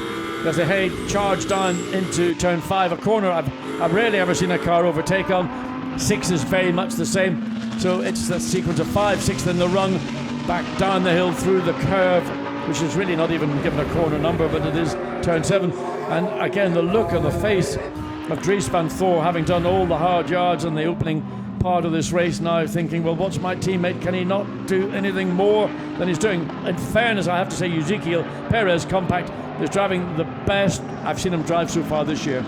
We don't get to see him all that often, so it has to be the best. Yeah, exactly so, John. But the bodywork is still flapping on that Lamborghini, but it doesn't seem to be getting any worse. It's been like that for about 4 laps now since the tap going out of turn 1 into turn 2. The cars are super close. The tap from Marcel Fessler, who's chasing. But we have to just reflect on how that Lamborghini was propelled from second on the track before the pit stops to the lead of the race. We expected the pit stop from WRT to be good enough for when Marcel Fessler took over from race leader Dries van Thor for that to emerge ahead. Don't forget, it had an advantage of about 5 seconds before those stops. But right now, it was a story of a fabulous pit stop from the Grasser Racing Lamborghini crew, and a mistake there. It's Cordarelli handing over, took the lead of the race. Now a challenge from the Bentley, almost in the pit lane. Is up the inside of Pereira, surely to take third place. So hold on, if they put a camera on Dries van Thor's face, there may be a flicker of a smile. He's just possibly gained a points advantage with Pereira being pushed back. The Bentley had the speed to catch the grouping. But just sorry, to finish my earlier point, the pit stop for the Grasser Racing Lamborghini crew to make good a 5-second deficit, first to second, and come out ahead of the number 5 Audi. That caught everybody by surprise. That massive overtake by Maxime Soulet, doing a brilliant job. Not what the HTP team had hoped for, because that's a further position back. Okay, the points in relative terms are minor. There's only 1 point between third and fourth. But what it is, it means you start fourth rather than starting third, and there's always that thought in your mind, well, I could have been third, I should have been third, I could have been second, I'm now fourth. And look, and you see the Mercedes actually falling away from this train of what had been a very tight packed 3 cars, now slightly more stretched. There we see the pass. Look how close they are to the pit wall. Oh, yes, wheels over the white line. Soule got a really good run off the final turn and just used that and courageously went right to the wall in every sense, and Frank Pereira had to pull back and give him space to race. I thought I sensed the Audi was getting closer. Fessler has closed right in, perhaps having to hurry up now. He sees that he's got the Bentley in behind. The Bentley hadn't expected to be in the mix. The Bentley very much in the mix, and again showing great grunt out of the corners. And I certainly said, oh, look at how many nails are going to be left down the pit lane. Watch again, here we have another opportunity. Can Fassler, look at Soule also thinking they've got a bit of this action as well. Up the inside, Perez Compact absolutely been murdered by the Bentley, gets up alongside the Audi. Can he take second place? Yes, he has. And watch the Mercedes too, trying to get a bit of the action. Can this be a Mercedes overtaking the Audi? Which it did. Oh, it's unbelievable. Well, the Audi had to back off very slightly, nearly hit the end tail of the Mercedes coming past our window. The Mercedes now in front, the Mercedes into third. All change except for the fact that Ezekiel Perez Compact is still leading the race. But with the speed that Maxime Soule has shown in this Bentley, as I keep pointing at the screen, it's so exciting. How would we go? 8 minutes to go. Really, look at Andy Suchek, his eyes out on stop it. Maxim wondering, well, what is going on? But we've got our podium position back momentarily. Big loser right now. Marcel Fassler has been sort of outmaneuvered, particularly in the final turn, coming onto the pit straight. Maxime Soule used the speed, the grip that Bentley has, did a really excellent job to come all the way up through the field onto second place. Now, is this Bentley, has it got enough left in the tank to take the challenge to the lead Lamborghini? We've got 7.5 minutes of this race remaining. I have to say, yes, it has. Oh, you have to say it has. It caught them. We knew they were fighting, but it was a relentless lap after lap after lap of quick laps. And then the way he got the car so balanced, Maxime Soule, out of the chicane to make that move up to second place. But it was the fact that, of course, Marcel Fassler got pushed a little bit wide over the curbs onto the start-finish straight, and that allowed the Mercedes to take the charge. So all change except at the very front of the field. The very front, of course, is the race leader. It's still Ezekiel Perez Compact, but for how much longer? But what has been clear for the last 5 or more laps is that the quickest car on the circuit of this group of 4 cars has been Maxime Soule in the M Sport Bentley. He's now going to put a bit of heat onto the back of the Lamborghini. Watch as he comes up into the chicane. He's closing. Goes for the inside. Can he get it alongside? Wow, he couldn't get any closer to that as the Lamborghini sort of hops, skips and jumps. Now there's been contact into the chicane. The Mercedes gets second place. Defense from Soule to keep Marcel Fassler from getting up the inside. That would happen because the Lamborghini and the Bentley just didn't give each other sufficient working room. The Bentley loses out. The Mercedes has gained position. Marcel Fassler still thinking, why can't I get a bit of this position as well? And all along, this is manna from heaven for the Lamborghini driver. But now he's got Pereira challenging. They can't go wide. Still that bodywork, debris on the track. Again, Fassler's now up the outside of the Bentley. Soon we'll see the Bentley on the inside, or will we? Has he made the move stick? On the outside, he has. All change. What an amazing race. And through it all, we said, will he last for 25 minutes at the front of this race? He's lasted almost 20 of them.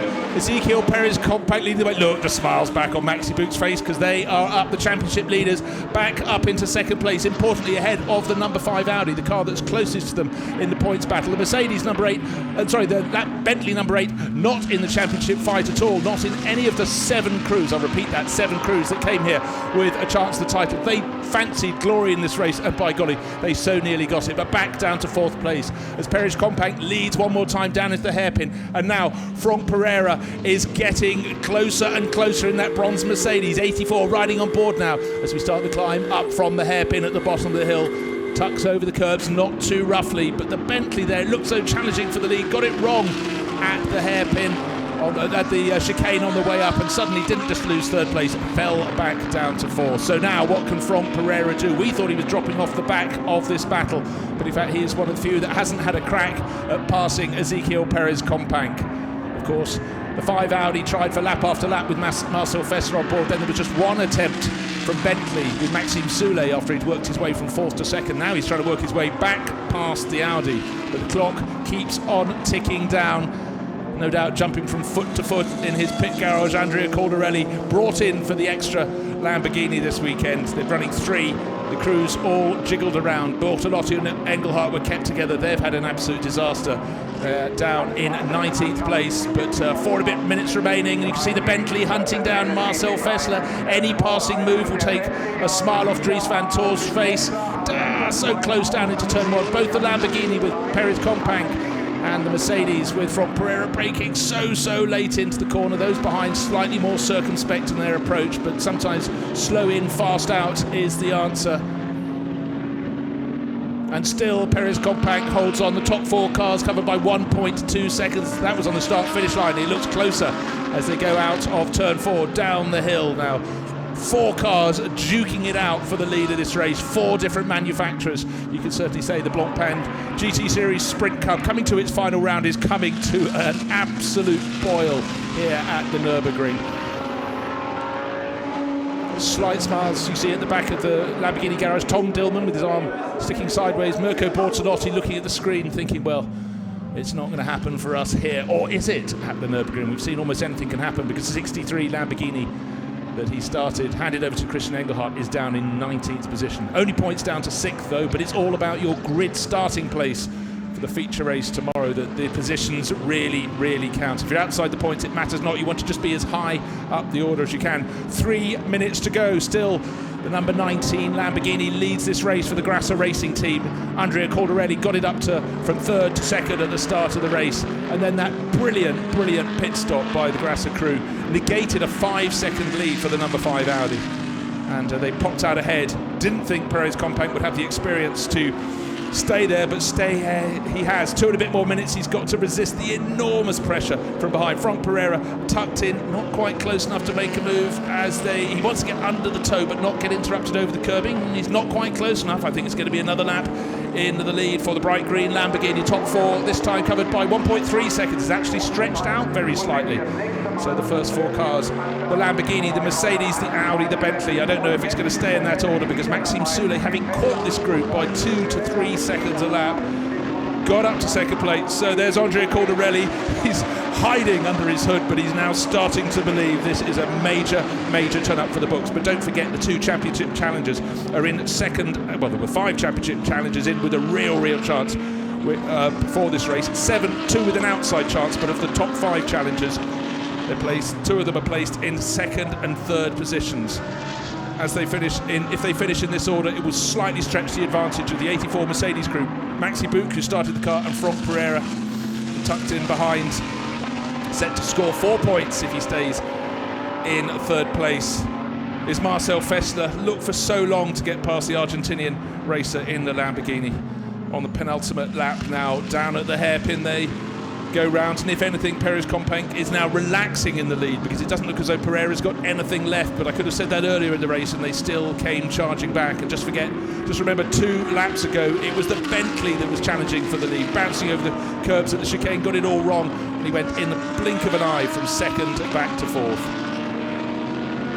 which helped the championship battle. But it's certainly wiped a bit of a smile off the Bentley face, but it's been quite a drive. Maxi Buch doesn't know what to think. His car is in 2nd place. They will extend their championship lead. It started at 60 points. They will be picking up. If they stay as they are, they will go on to 66 points, while the chasing Fessler Van Toor duo will only pick up 4. They will go on to 61. It'll be a 5-point championship lead, which could be very handy indeed. But it's only the difference between 1st and 2nd, so bear that in mind. It will be all about victory tomorrow, but starting on the front row of the grid will be hugely important for the Mercedes group. The Bentley is coming again. Onto the final lap they go. Mercedes not close enough to challenge, and again we see Maxime Soulet so close to the pit wall.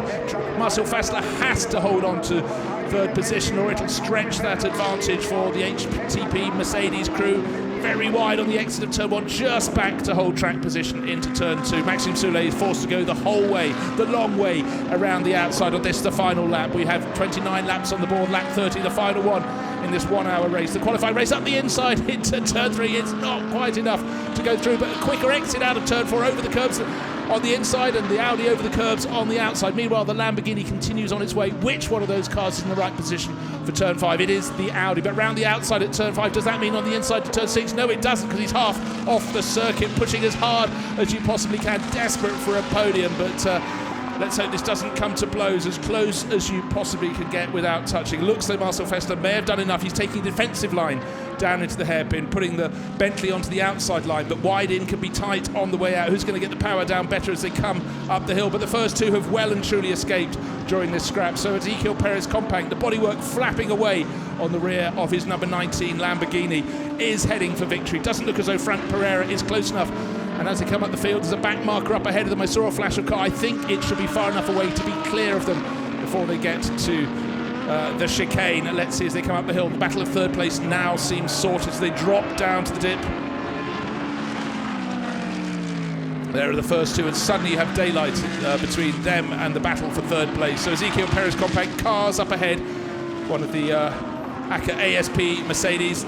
Oh, the Bentley having another look up into chicane. I would suggest that was the final chance to go past. Looks as though a Bentley is not going to get on the podium, and it also looks, coming out of the final corner for the last time, as though Ezequiel Perez Compact, with championship leader Frank Pereira on his tail, will finish in the lead, taking victory in what has been an absolutely fantastic race. And car number 19 and 8, that is our race winner, and the car in fourth place, Maxime Soulet's Bentley, under investigation for cutting the chicane. We saw that moment, and in fact it really rather cost both of them, allowed the others to close up. So for Grasser Racing Team, they do have a victory. They would have loved for it to be Mirko Bortolotti and Christian Engelhardt, but it's for Andrea Cornarelli in the garage and out there bringing it home after the checkered flag. No doubt the biggest smile on his face. It is Ezequiel Perez Compact, so victory and 8 points to the number 19 Grasser Racing Lamborghini crew. You can see how delighted they are. The meeting took a turn for the worse for their championship challengers. For Christian Engelhardt and Mirko Bortolotti, they will come home only in 19th position. And for Maxi Buch, what a seesaw race. Came here as the championship leader, and in fact, by finishing ahead of the number 5 Audi crew, they have extended their championship lead from 3 points to 5. But also they start ahead. You can see the finger out of the window from Ezequiel Perez Compact, down for the first time to the hairpin without pressure in this race. He will savour this in-lap. He'll bring the car around to Parc Ferme. And for those behind, what a race.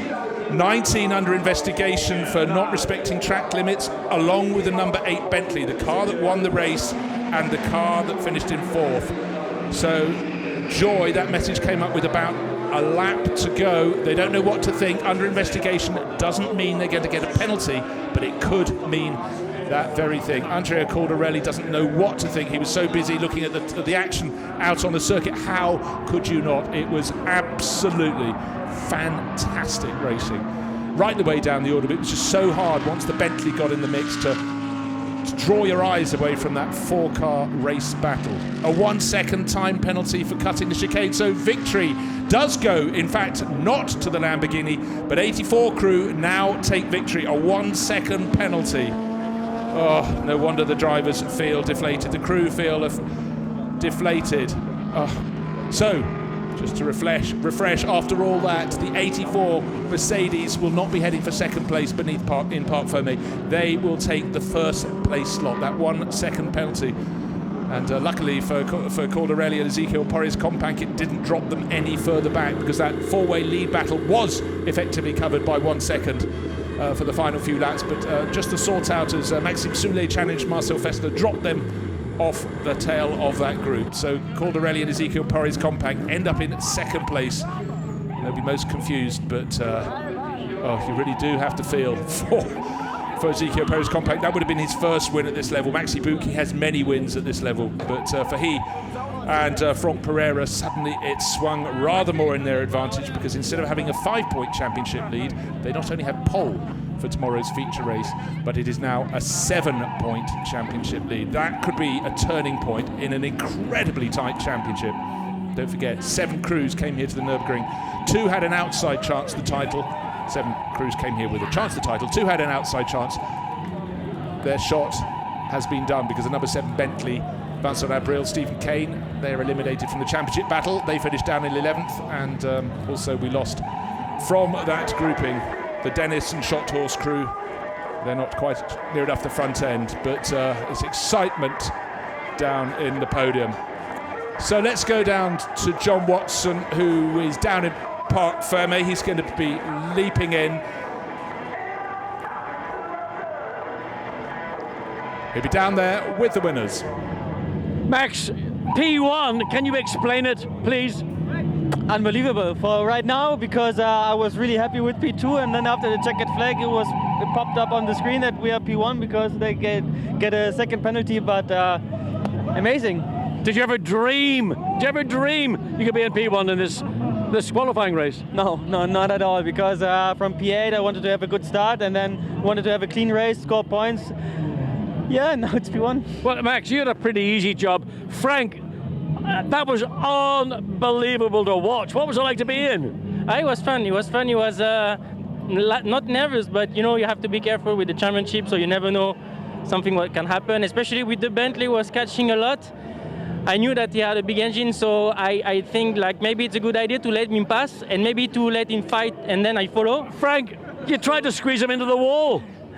I tried a little bit, but it was not enough. No, anyway, it was more tentative race, waiting for a good action to pass. He cut the chicane, the Lambo, so tried to defend. It was quite dangerous race, but I just tried to be intelligent and to score good points for tomorrow, and it's good for the championship. Anyway, you made a fantastic race. Well done, guys. Yeah.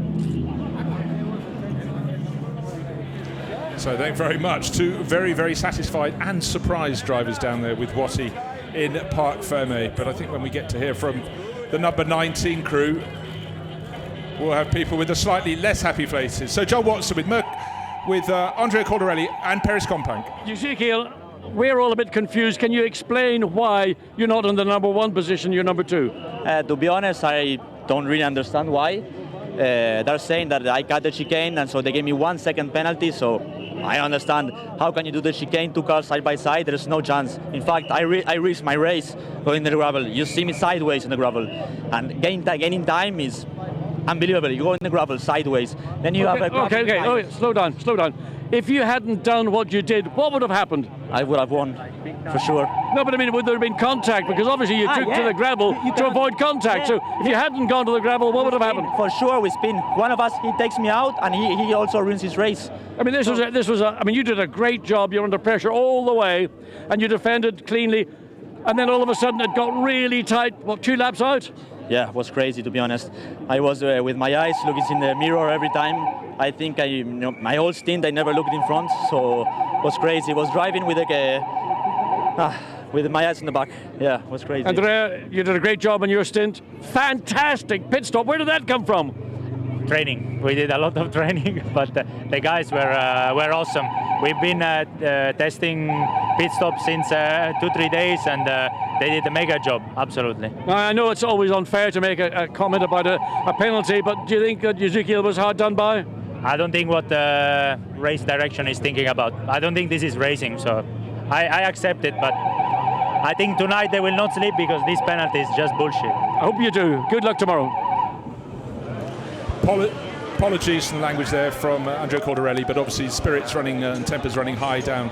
But let's just have another look at the replay. Up the inside, or so it seems, from the head-on shot comes Maxime Soulet, so close, and they braked as late as they possibly dared to the chicane, and they both couldn't make it, but you can see how they both slowed by running through the gravel. In fact, I'm surprised Soucek could see it all. Then you can see Franck Pereira going, thank you, they've lost momentum, and nipping past, and suddenly the Bentley, instead of challenging for the lead, down to 4th place.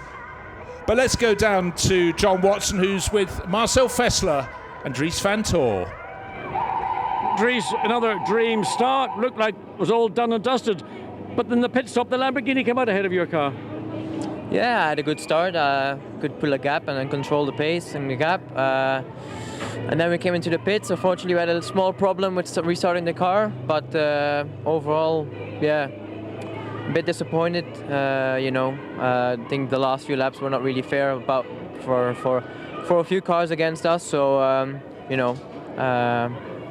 the only thing we have to do tomorrow is win, and that's the only thing we're going to try right now. we will not be happy with second or third anyway. So. Well, I'm sure you won't be, but Marcel, I mean, I could see your reaction when you got out of the car. You were absolutely gutted because this was your win to lose, really. Yeah, in the end, yeah, we struggled in the pit stop. Somehow the belts became my back, and I was not ready when the car was ready to leave. So we lost actually the place or the race we lost in the pit, unfortunately. But I have to say also the driving behavior of the Lambo was a bit too far. I think he was blocking, in my taste, a little bit too much. He was pushing me a bit out of the tracks, and I think I was on the driver's behavior quite on the limit. Now, in the closing laps, there were 4 cars battling effectively for the lead. You were one of those cars. 1 minute you were in second place, then you're fourth. I mean, what was going on? Yeah, it was just tough battle like this championship is. It's quite tough, and little mistakes you pay pretty hard. And yeah, Bentley was really quick on the straight, so I had to defend a lot on that he cannot pass me on the straight line. It was quite difficult, but yeah, it was. My car is completely destroyed all around because I got some hits from the back, from the side, from everywhere. So yeah, it's pretty tough out there. Okay, you put it to bed, give it a nice massage and chamois down. She'll be good tomorrow. Thank you very much indeed, Watty. High fever down in the pit lane. So look how close it was, 0.6 of a second. That was after the Lamborghini was pushed back with a 1 second penalty. So victory to Franck Pereira and Maxi Buch. They came here as championship leader. And now with the number 5 Audi finishing in third, they've extended their lead to 7 points. Maxim Sully, Andy Soucek, so nearly on the podium. In fact, made that challenge for victory up into the chicane that went wrong. Will Stevens and Marcus Fingelhock came up at 5th place at the end. Top car in the Silver Cup class in 9th place, Fabian Schiller, Jules Simkowiak. And in 18th place, overall just gone past it, Alexander Matchell and Daniel Karvitz. They took victory in the Pro-Am class.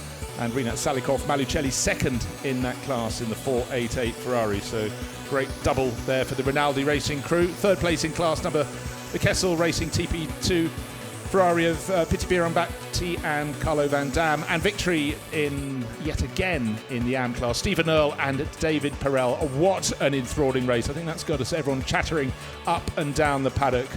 And just to look, it is a 7-point advantage. And you know what? First place tomorrow is 7 points more than second. How close do we want this to be? So Dries Van Toor and Marcel Fessler still in with a shot at the championship. In fact, the top 5 crews can all still take this. And having seen what happened this afternoon, and you know what? You can see in the background, suddenly we've got dark clouds over the Nurburgring. We got away with a race in perfect conditions. We got away with a race that was so super enthralling. Great. I think we have a contrast of feelings behind the podium, because certainly Ezequiel Perez-Companc thought he'd done enough to take his first win at this level. You heard those behind not entirely sure that they thought he was entirely fair. Marcel Fessler most outspoken, but the first drivers out onto the podium will be the drivers who are the championship chasers. Dries Van Toor being followed out by Marcel Fessler. Third place for them in the qualifying race. Second place, Ezequiel Perez-Companc and Andrea Caldarelli for Lamborghini, the Grasser Racing Lamborghini crew, but still the handshakes. And hold it, Franck Pereira pushing to the front there, waiting to be called out onto the podium. So they thought they'd finish second, they were happy with that. They started 8th, but once they got to the finish, they found the penalty for the 19 Lamborghini crew gave victory to Maxi Buch and Franck Pereira. So up go the flags, and now the national anthem.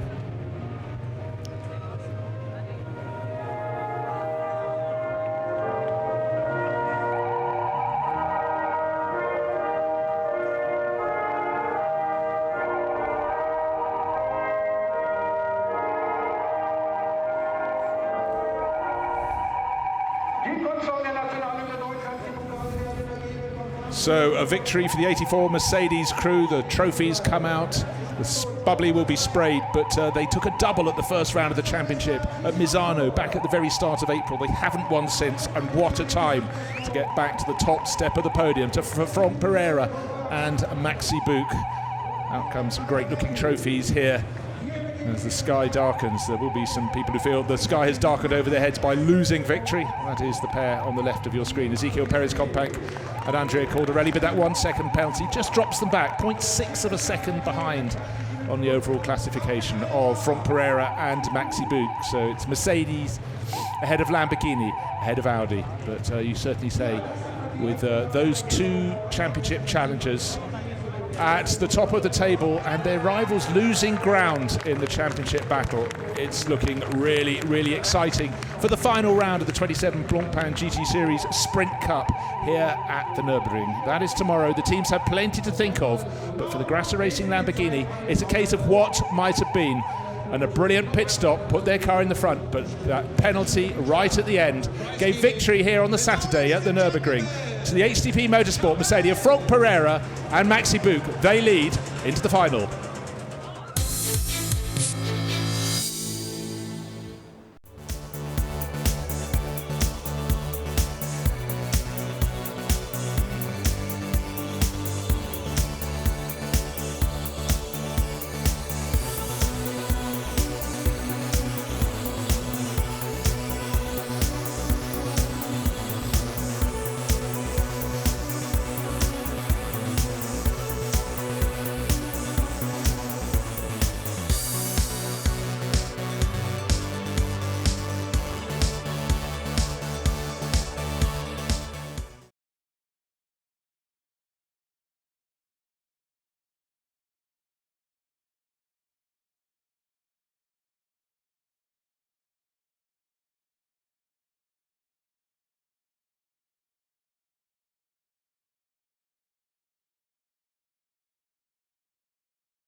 Bright weather, sunny skies, but looming clouds in the background of the Nurburgring.